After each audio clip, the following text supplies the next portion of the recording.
Kot vidite, smo prišli s precej veliko ekipo, 8 nas je, ob meni sta moja 2 namestnika.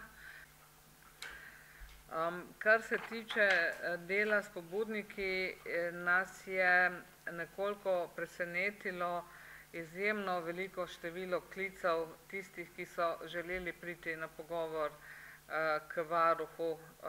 In teh klicev je toliko, da smo napolnili 2 dneva, se pravi, še enkrat bomo prišli v Maribor. Veliko klicev pa smo morali odkloniti oziroma pobudnike prositi, da dajo pisno vlogo. Bolj gre za nerešene zadeve, ki se vlečejo vsa leta. In to, kar me pri teh zadevah najbolj moti ali pa boli, je, da to gre v glavnem za sodne postopke, pa za postopke na zvezi z otroki. In ti postopki se vlečejo več let, s tem, da otroci ostajajo v negotovosti, in to je tisto, ampak to ni značilno za Maribor, da bi se potem razlikovalo. To, kar smo danes videli, so pa take osebne zgodbe, ki niso tipične, razen v dejstvo, da so vsi ti ljudje nekje na robu eksistence. Zgodbe se pa zelo razlikujejo. Seveda, varuh lahko deluje samo v okviru zakona o varstvu človekovih pravic. In tukaj so naša pooblastila zelo jasno določena. In če pridejo ljudje s težavami, pri katerih jim varuh že po zakonu ne more pomagati, smo seveda lahko hitro označeni kot tisti, ki ne moremo pomagati.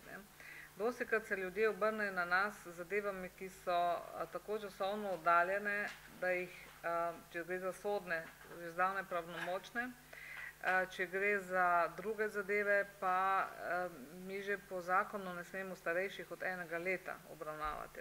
Je tukaj problem. Dostikrat je problem, ki je povezan s sosedskimi razmerji ali spori, in kjer so pač vmešana sodišča, in ljudje težko razumejo, da varuh ne more sodišču naročiti, kaj je prav. Tudi če se nam zdi, seveda po predstavitvi tega pobudnika, da se mu je zgodila krivica, varuh nima možnosti sodišču naročiti, pa tudi kakšnemu drugemu organu, da vsebinsko odloči. Kar se tiče učinkovitosti delovanja varuha, če je to recimo drugi del vprašanja, je pa tako, da mi pripravljamo vsako leto neke ocene o tem, koliko pobud je bilo utemeljenih. In delež pobud, ki je bilo utemeljenih, se pravi, da smo mi na podlagi našega zakona ugotovili, da je nek državni organ ali pa organ lokalne skupnosti naredil nekaj narobe, delež teh pobud je med 23 in 24%. Vendar tudi če mi ugotovimo neko kršitev, še ne pomeni, da jo bo organ odpravil, kajti mi organu tega ne moremo neposredno naložiti. Mi lahko pozovemo, da to uredijo, oni pa to lahko uredijo ali pa ne. In če ne uredijo, seveda moramo urgirati dalje na višji nadrejeni organ, recimo na ministrstvo, in potem spet mine leto, preden se ta krog zavrti, da se ta nepravilnost odpravi. Dejstvo pa je, da je precej stvari narobe, če tako rečem, sistemske narave in terja spremembo zakonodaje. In mi potem vsako leto tudi v letnem poročilu priporočamo, katere zakonske spremembe bi bilo treba narediti, da se določene nepravilnosti odpravijo. In zdaj seveda ljudje, ki so tukaj, so verjetno v kakšni od teh kategorij.